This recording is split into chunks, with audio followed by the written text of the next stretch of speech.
enough of that now. Enough. Never enough. Welcome, welcome. Happy recording day. How are you, Cassandra Sparks? Excellent, Ewan. How are you? Living my Figary dream. Really am. Yeah. I, Love that journey for you. well, thanks for that. I appreciate it. The journey is what the journey is. How's your week been? Have you had a good one? Good, yeah. Did a little traveling up to North Carolina for some Dale Carnegie programs. And yeah, here I'm back home in Charleston and getting settled in and geared up for the weekend. I have to tell you, for 3 days, I 3 times yesterday I thought it was Friday. Yeah, I felt the same. Yesterday. And people were like, "It's Thursday, girl. Get with the program." It's I was like, crazy. "Oh, okay." I find it much, I don't know about you, but I find it much more difficult when it's a Friday holiday rather than it being a Monday holiday. A Friday holiday seems to throw me off so much more because I get into my week and I'm like, all right, I got this, I got this, I got this. And then Thursday afternoon comes and everyone reminds me that nobody's coming into work tomorrow. And I'm like, oh, okay. Well, it's Monday. It's really hard. It throws me off. It is hard. And as we've discussed, as a small business owners, entrepreneurs, solopreneurs, what is a holiday really? Right. I mean, let's be realistic. We can, I think, break the fourth wall down here and say it is a Friday, everybody, and it is Hmm. the 19th of June. So we are recording this on a Hmm. federal holiday. I'm not sure what the Hmm. federal government would say about this, but here we are, grinding away. Look at us do our thing. I Um, know. well, I think that that is the perfect place to stop our fluff and move into the Sparks Squared Speakeasy. What do you think, Cassandra Sparks? Shall we do it? Kick us off, Ewan. Let's do it. Woo! Welcome to Spark Squared Speakeasy, everybody. The leadership conversation you were not meant to overhear, served up like a pup. Let me start that again. Welcome to Spark Squared Speakeasy, the leadership conversation you weren't meant to overhear, served up like a casual pub chat for leaders. I am Ewan Ritualing, founder of Figary, and I am here with the dazzling, phantasmagorical Cassandra Sparks. Say hello, Cassandra. Thank you, Ewan. Hello, my name, as Ewan beautifully set up, is Cassandra Sparks.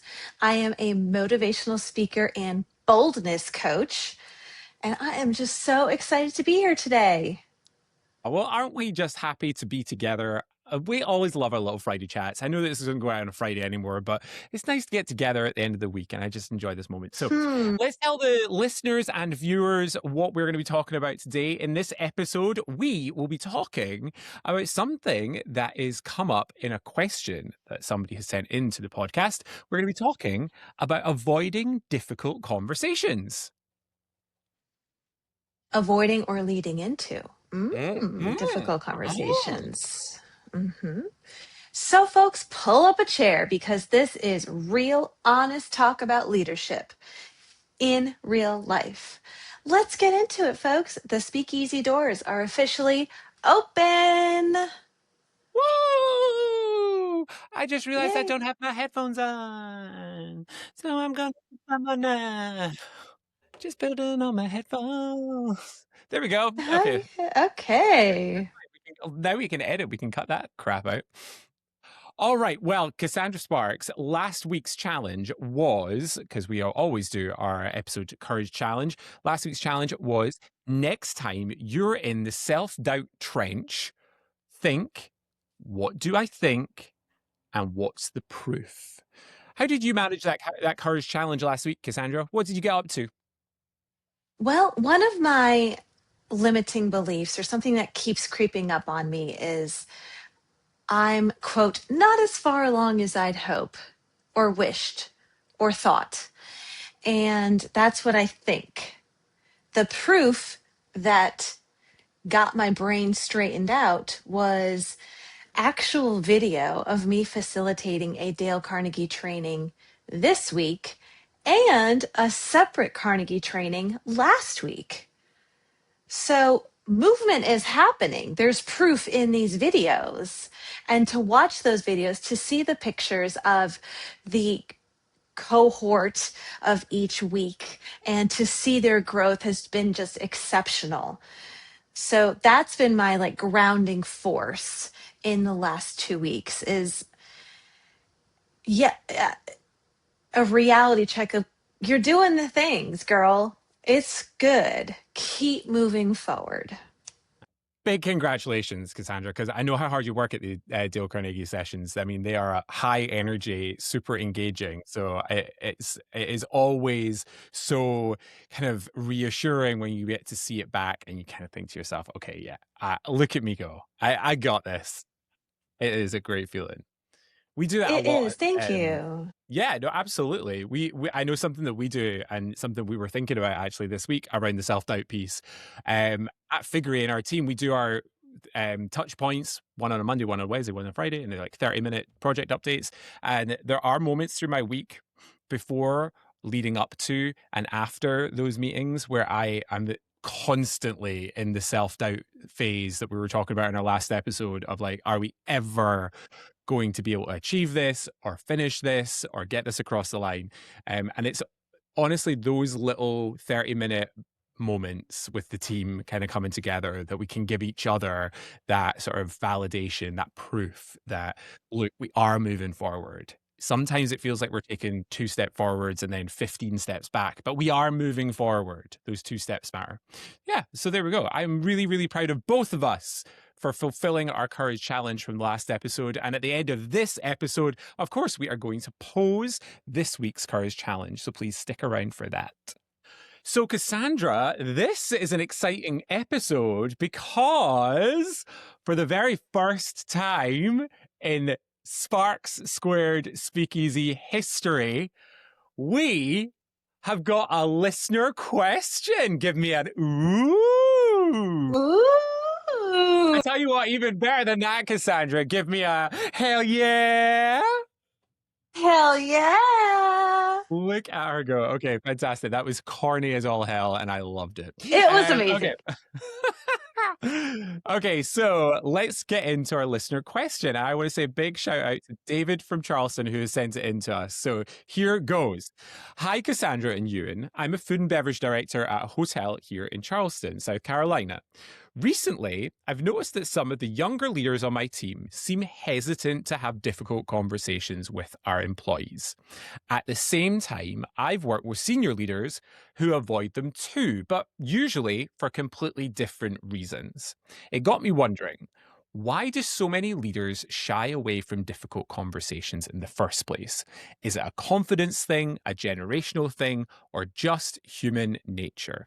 And more importantly, how can leaders get more comfortable having the conversations that need, in capital letters, to happen?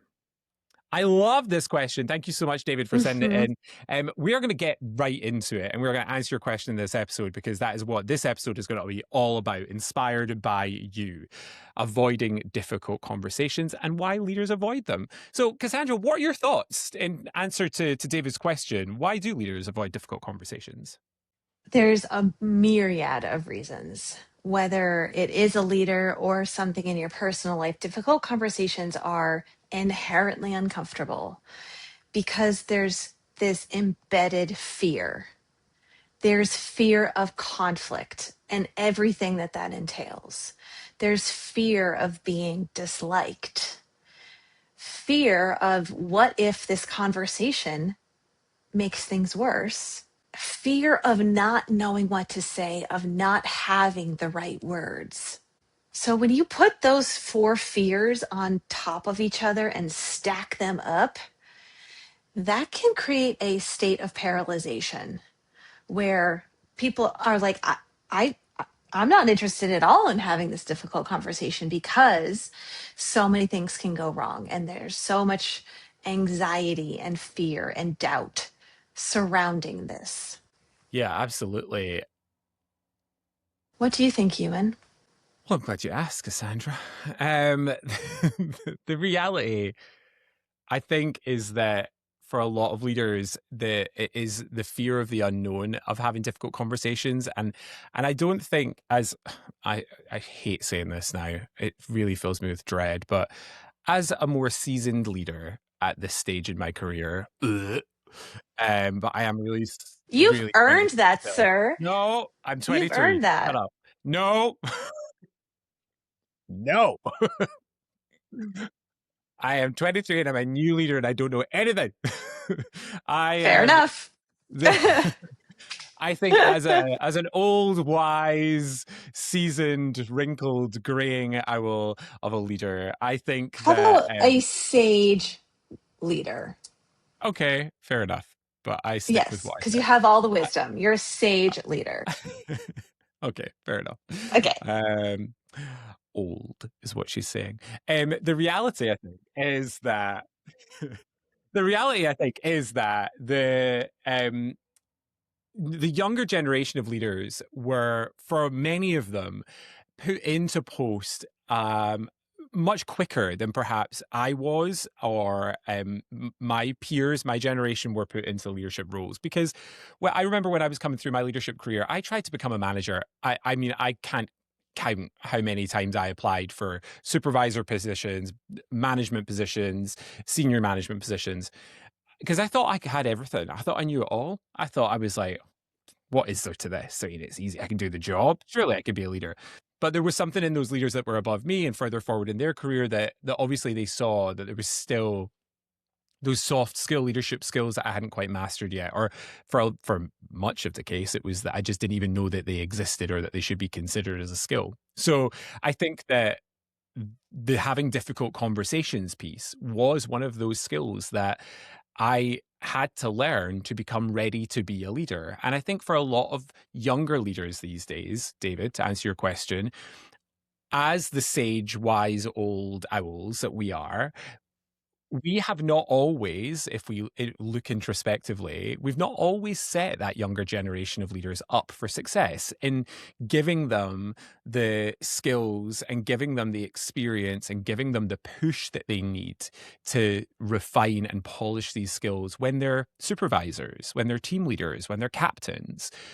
So I do think that the reality is that we just need, as senior leaders, heads of department, directors, C-suite leaders, to be more introspective and think, how can I, as someone who is perhaps more comfortable, make sure that I've set that leadership, that young leader up for success, and helping them to see past the fear, I think is so important. Helping them to see that, yeah, of course, it's completely human and completely natural to have a fear of conflict. It's completely natural to be worried that you're going to make things worse. It's completely natural as a human being to fear and perhaps shy away from those things with another human being, be it somebody on your team or someone that reports to you.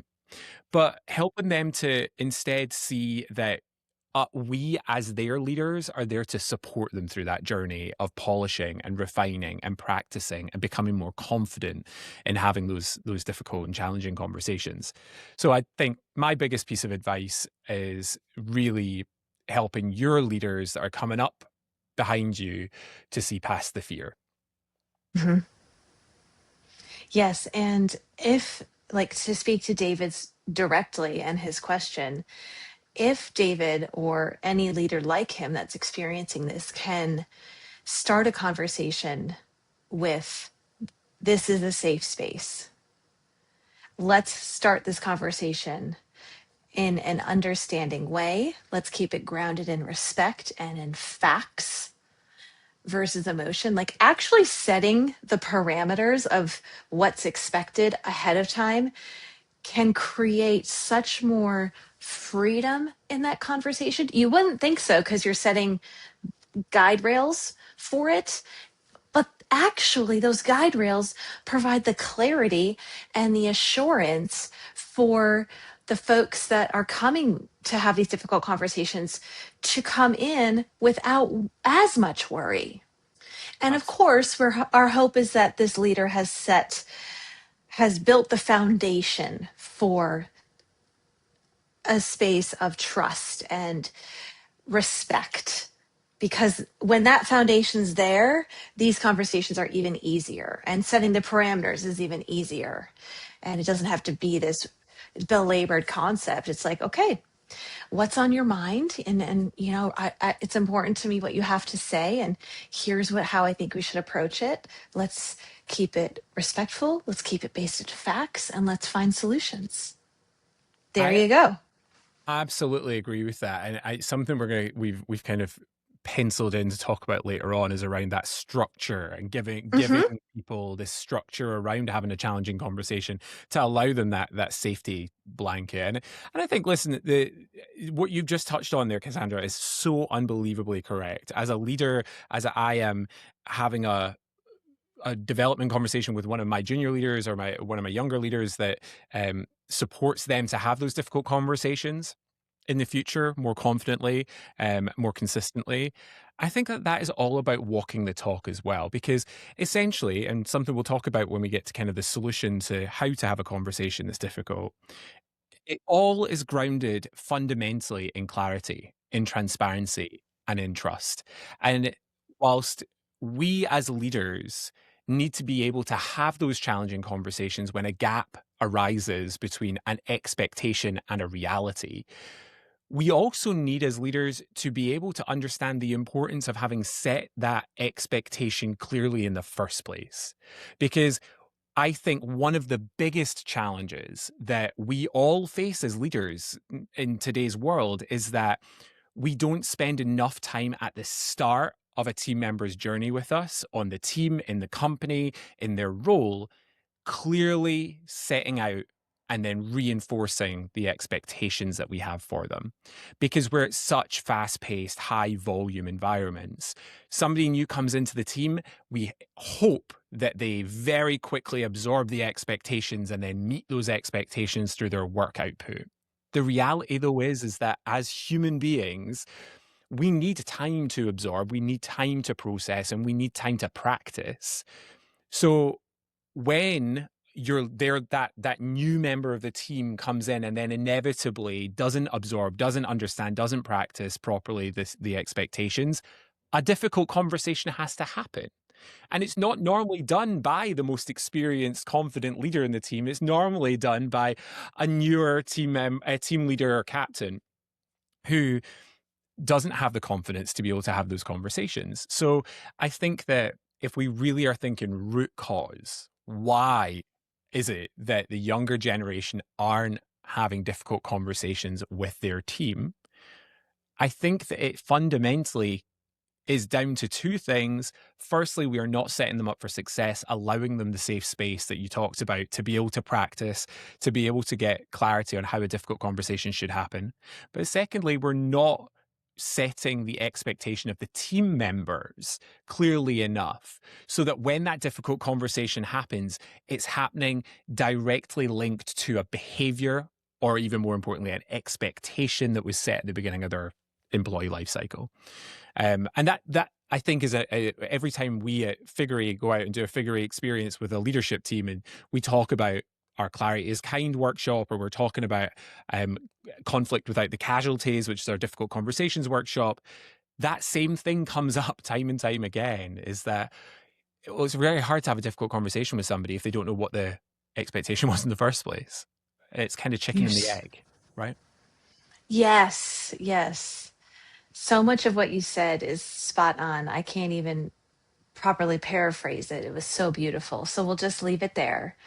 And I'll add a Jenga to this to say, if we let our fear of difficult conversations rule how we show up at work and dictate how we behave, the cost of saying nothing really adds up. Absolutely. And what that looks like is the problems, either that problem or multiple problems grow and they just get bigger and bigger and bigger. Resentment goes through the roof. Performance goes down.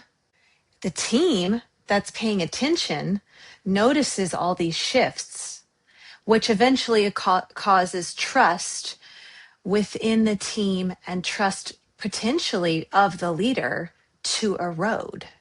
So avoiding is not helping anything at all. It's making it much worse. What kind of examples have you seen, Ewan, of how this can take shape when we do not address it? Just so many countless examples in my career of leaders that I've been led by, but also leaders that I've had the pleasure of being able to work alongside as a consultant or a business partner within organizations, that it just is like it. I think in the UK we would say like the one bad apple spoils the bunch. Is that right? Right? I Yes. may be mixing my metaphors slightly, but yeah, No, it um, works.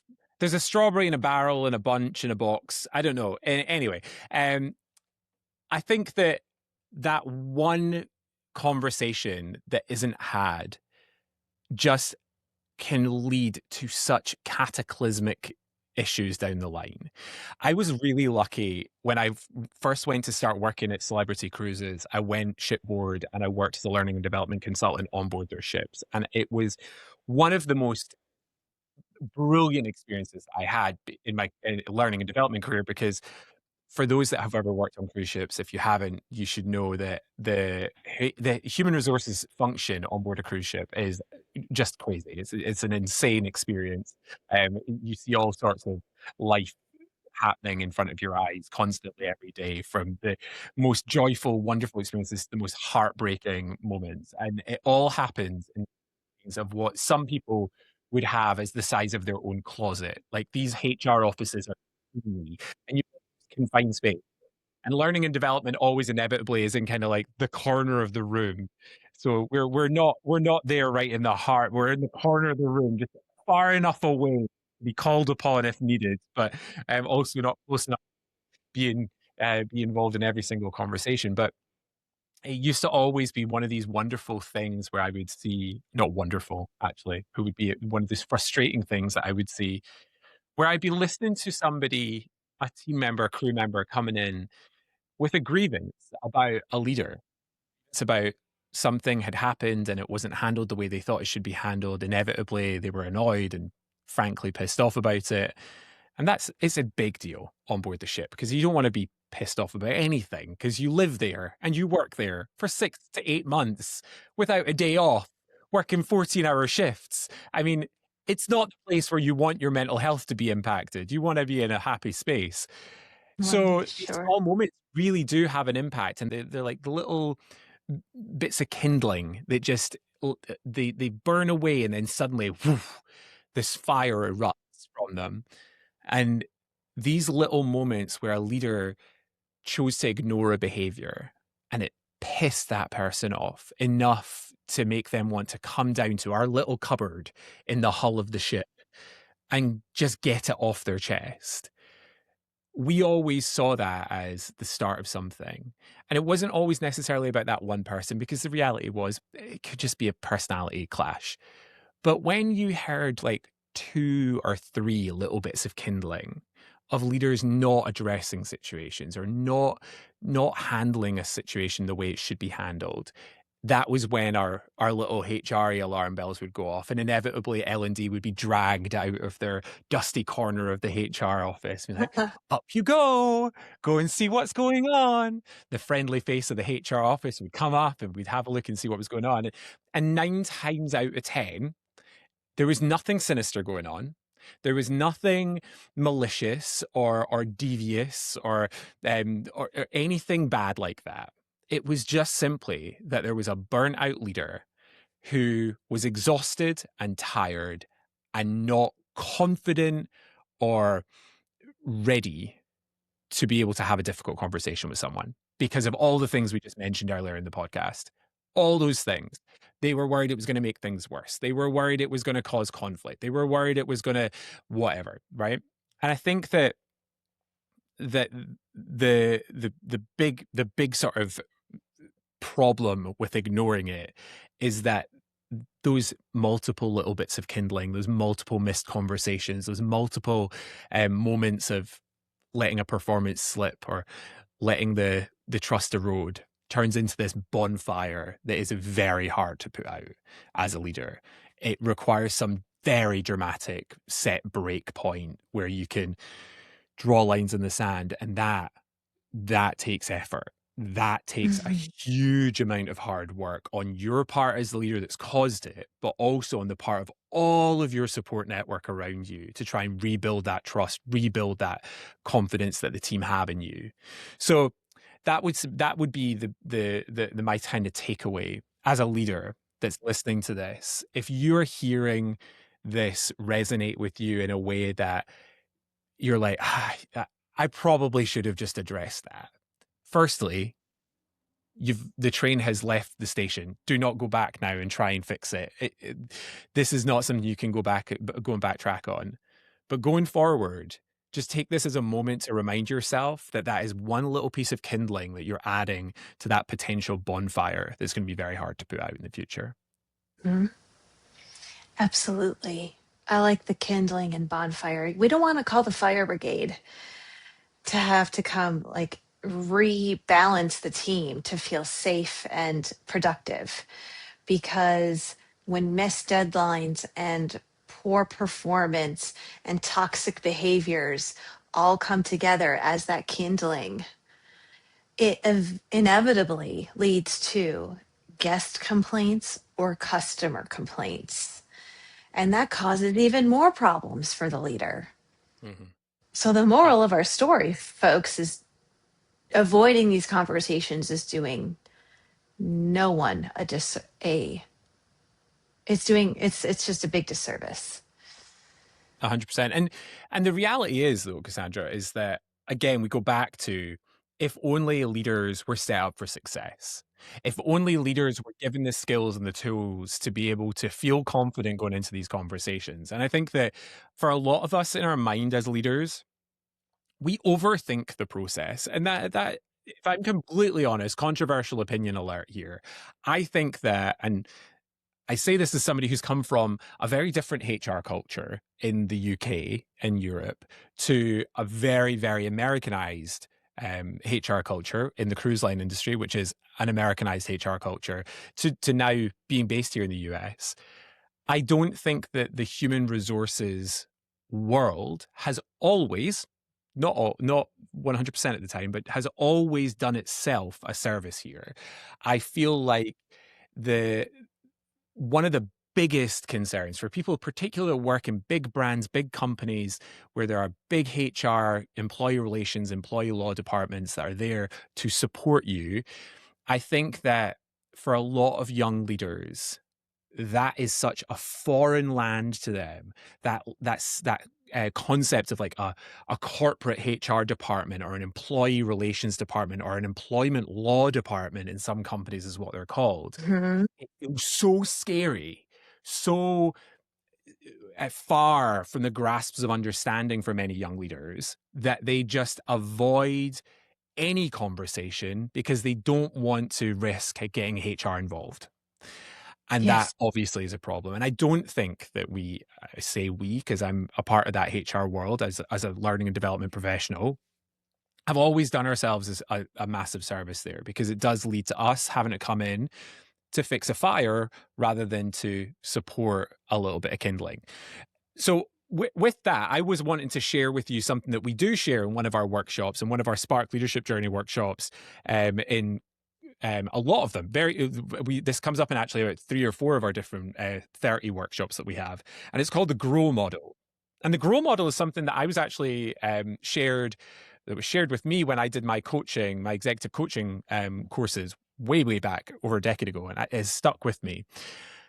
I want to share it with the listeners because I think that this goes to David's point of supporting new leaders and young leaders to be able to have conversations. So, David, I hope that you can take this away as a model and you can share it with the newer leaders in your life, and hopefully it will help them. And I think the thing to remember about the Grow model is it's all about practice. Practice makes perfect. And it sounds really stilted and it sounds really disingenuous and it sounds really forced to start with, which is why I always say practice, practice, practice before you have to use it in real life. So practice using it with your colleagues, with your family, with your friends. So when it does come to a workplace difficult conversation, you can have this conversation and it'll sound really natural.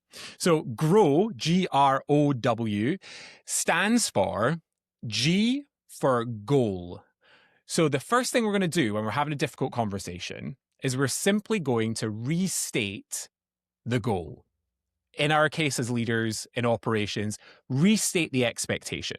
So it's not about diving in to what we saw or what happened or why we're having the conversation. It's just about simply restating something that we both are on the same level at, an expectation. So for example, anyone that works in hospitality will know that uniforms are very important for a lot of us. So Yes. it may be that the person that we're having to have a difficult conversation with is about their uniform. They're not wearing their name tag.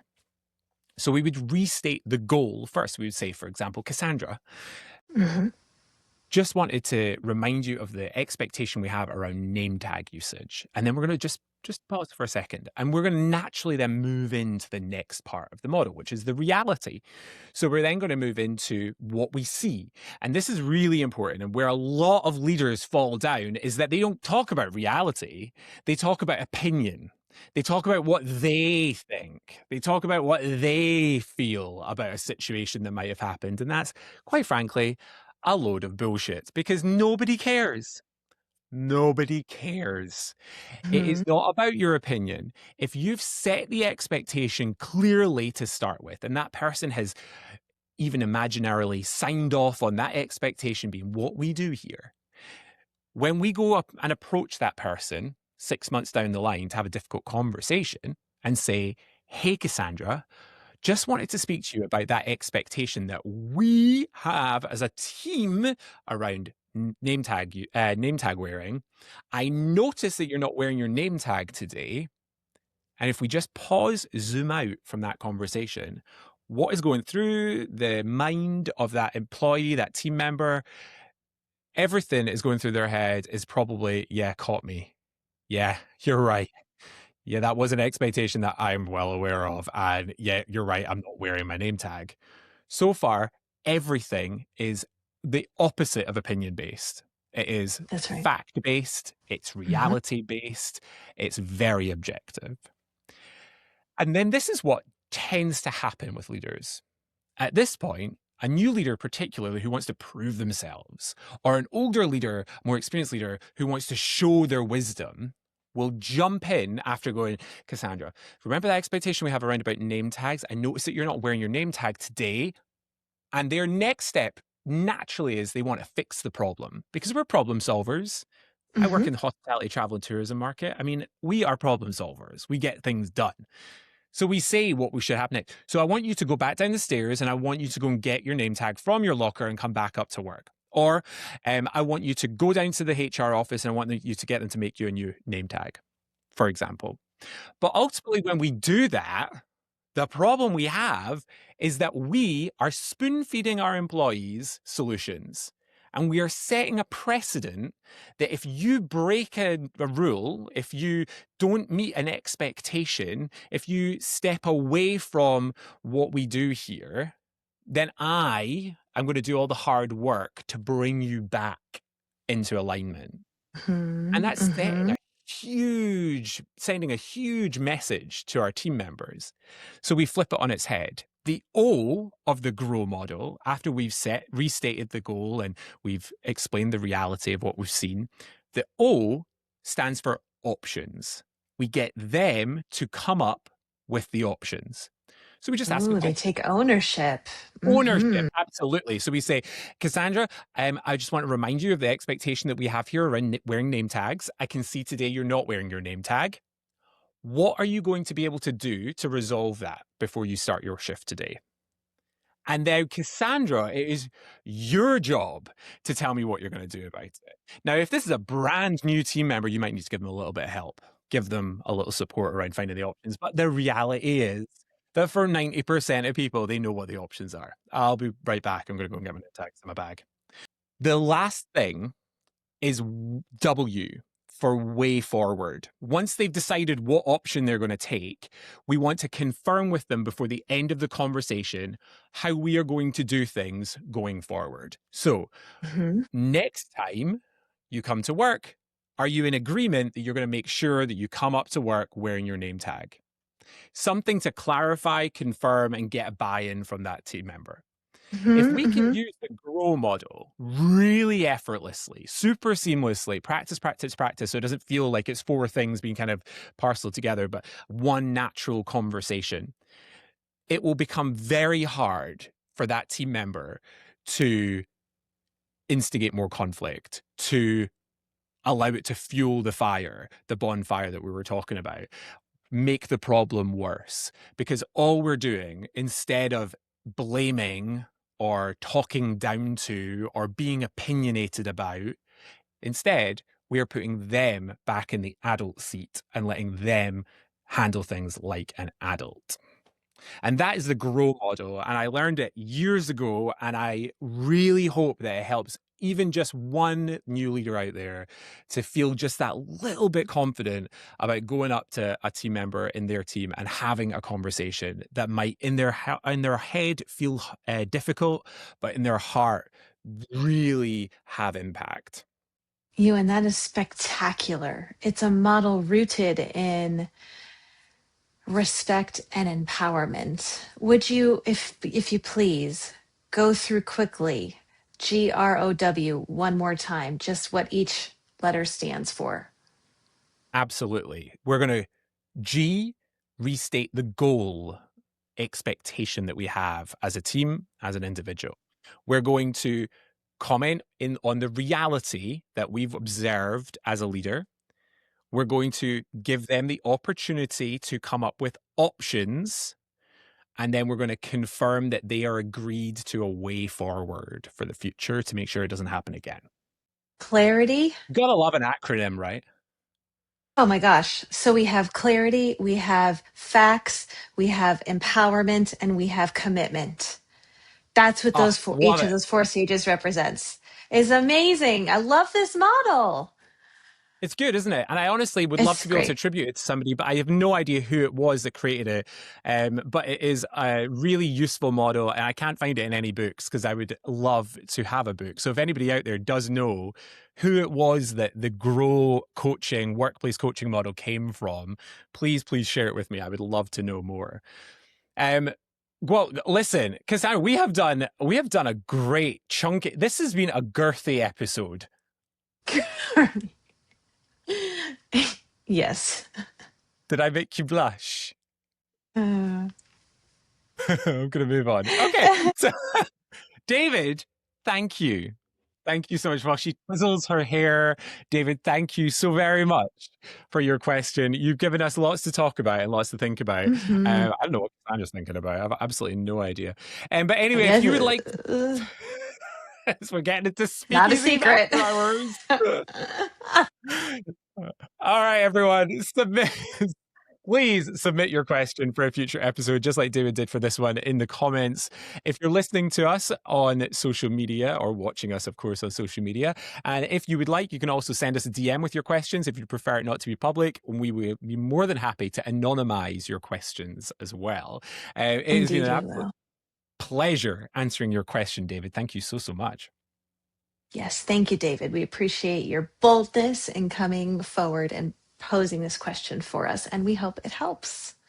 All right, as we close out our episode for today, let us present the courage challenge for the week. In the upcoming week, think about a conversation you have been avoiding. Ask yourself two questions. What am I actually afraid will happen? And two, what's the cost if I do nothing? And then once you've asked those two questions, take one step forward toward having that conversation this week and use the GROW model as your framework. Absolutely. Well, thank you so much for our courage challenge this week, Cassandra. I'm looking forward to hearing how we get on. We are going to be back in a couple of weeks because I am going on vacation, controversially. Yay! I know, shockorama. So So thank you so excited. much for listening. Not as much as me. Thank you so much for listening to today's episode, everybody. It's been an absolute pleasure spending time with you. If you want to take your workplace learning from bland to brilliant, then please do follow Figary Learning by searching Figary, Figary Learning on all the socials.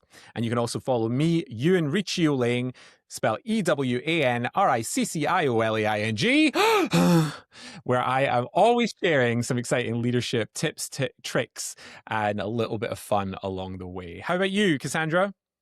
When you're ready to find out and unlock the power of unleashing your hidden firepower so you can live boldly and authentically, a quick search at Cassandra Sparks YOU will take you exactly where you need to be. Absolutely. And of course, we have our very own fun shop. Own the room, tell your story where you build presence, confidence, and storytelling that actually lands. We love that workshop. We love being able to deliver it to some amazing brands around the world. So if it's something that you would be interested in for your team, please do get in touch. It is a brilliant experience filled with skills to help you become a better public speaker, presenter, and more confident leader. Absolutely. If this conversation sparks something for you, share it with someone who needs a seat at our table. We will be back here very, very soon. Same speakeasy.